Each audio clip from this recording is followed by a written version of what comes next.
بسم الله الرحمن الرحيم. أرتيد آديات بني السلام يا وحيد السلام يا سلام الإسلام السلام عليكم ورحمة الله وبركاته.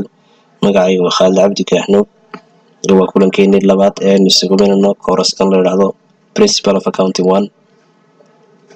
maalintii hore waxaan soo marnay qaacidada xagga sare inoogu qoran oo ah asset iyo liability balance capital or everybody assetku wuxuu la mid yahay liability-ga oo loo geeyay raasamaalka ama capital-ka. maanta waxaan ka bilaabi doonaa chart of accounting wax la yiraahdo.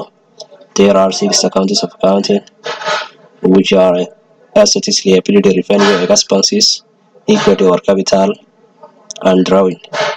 waxaa jira waa 6 account assets wax la yiraahdo oo hantida qof leeyahay ama company leeyahay. asset baa loo yaqaanaa. liability waa deyntaasi maaha tuu isagu dadka ku leeyahay laakiin waxa weeyaan waa isaga lagu leeyahay. revenue waa dakhliga soo gelaya oo marka uu sales sameeyo qofkii ama wax iibiyo businessku ama wuxuu qabanayo uu iibiyo dakhliga soo gala lacagta soo gasho waxa la yiraahdaa revenue. expenses baa iyadana jira waa kharashaad oo kaasoo marka shaqadu socoto kharashaad baa la geliyaa. expenses bay noqonayaan. equity or capital waa raasamaalka qofkaasi uu meesha ku bilowday ama wixii beginning u ah ee uu bilowaa business-kaas weeyaan. drawing iyadana waxa la yiraahdaa waa waxa uu qofka meesha iska leh uu qaato haddii dhowr qof ay wax wada leeyihiin oo midkood qaato drawing buu sameeyay. haddii qof kaliya leeyahay oo wax qaato drawing buu sameeyay. haddii maalin $100 loo diro $100 loo diro waxa loo diro drawing weeyaan. dadka qaar badan waxay yaqaanaan expenses laakiin expenses maaha waa drawing baa la yiraahdaa. drawing kuna waxa uu ka go'ayaa oo loogu talagalay raasamaalka qofkaasi uu meesha ku leeyahay haddii uu qof kaliya yahay haddii uu dhowr qof yahayba halkaas ayaanu drawing la sameeyaa oo ka go'ayaa. casharka inoogu xiga waxaa la yiraahdaa what increase the assets of business and what decrease. maxaa assetka uu businessku leeyahay kordhiya maxaase hoos u dhiga.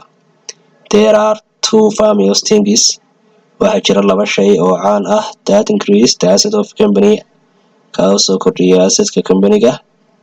waxaana kaliya investment waxa weeyaan waa maalgelin haddii la sameeyo haddii business-ka maalgelin lagu sameeyo oo lacag dheeraad oo isagu tuu shaqaynaya maaha tukala dibadda lagaga soo diro waxaa loo yaqaanaa investment.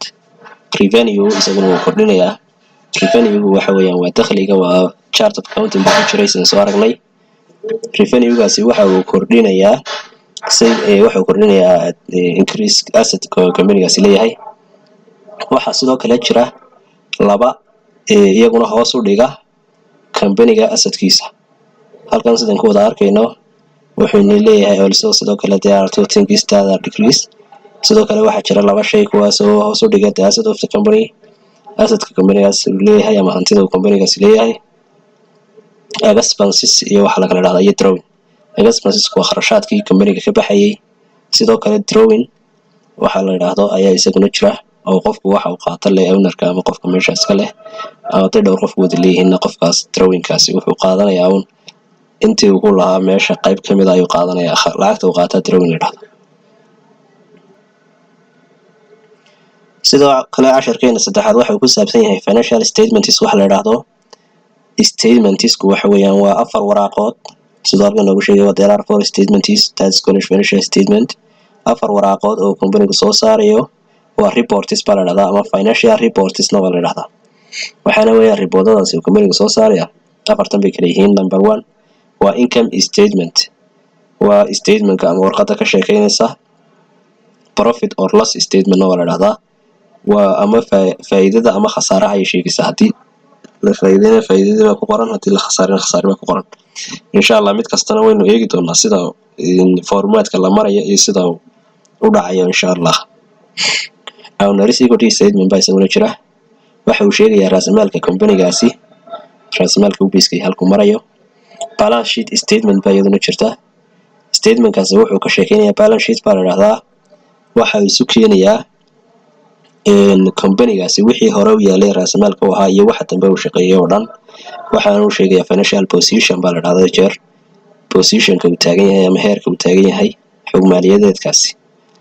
warqadda saddexaad cash flow statement baa jira oo waa cash flow statement waxa uu ka sheekeynayaa lacagta dhaqdhaqaaqeeda cash inflow or cash outflow.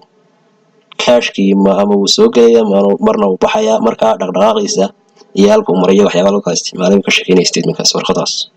marka insha Allah number 4 cash flow statement-kaas koorsada kale ayaa lagu qaataa koorskeena financial principle of accounting waan ku qaadan mayno insha Allah saddexda laakiin kale insha Allah waan ku qaadanaynaa company sameeynaa business kibina aad u bilaabanaa waxbay soo iibsanaa transactions baa dhacaya insha Allah sida loo diiwaangelinayo ka shaqeynaa insha Allah casharada soo socda in chapter 2 baan ku qaadan doonaa diraacado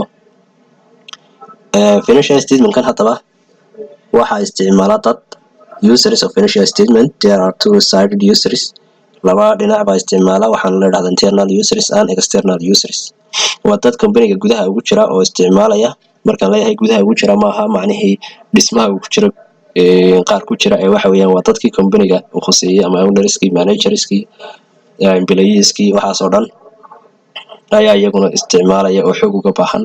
external users kuna iyaguna way isticmaalayaan oo had iyo jeer investors-ka dadka deymaha wax amaahiya way u baahan yihiin. investors kuma waa dadka maalgashadayaasha ah ee doonaya maalgashadaan way u baahan yihiin. creditors ba iyaguna jira oo dadka deynta dadka siiya si ay deynka u siiyaan waxay u baahan yihiin balance sheet and income statement. waxay eegayaan faa'iidadaadu intay leeg tahay iyo deymaha lagu leeyahay oo balance sheet-ka ku jira inta iyaguna leeyihiin ay u baahan yihiin.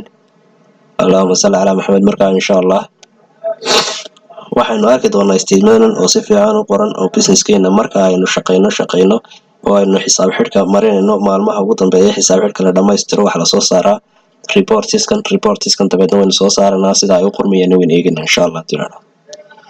maanta casharkeena halka inoogu joogo. Assalaamu calaykum waraxmatullaahi wabarakaatuh.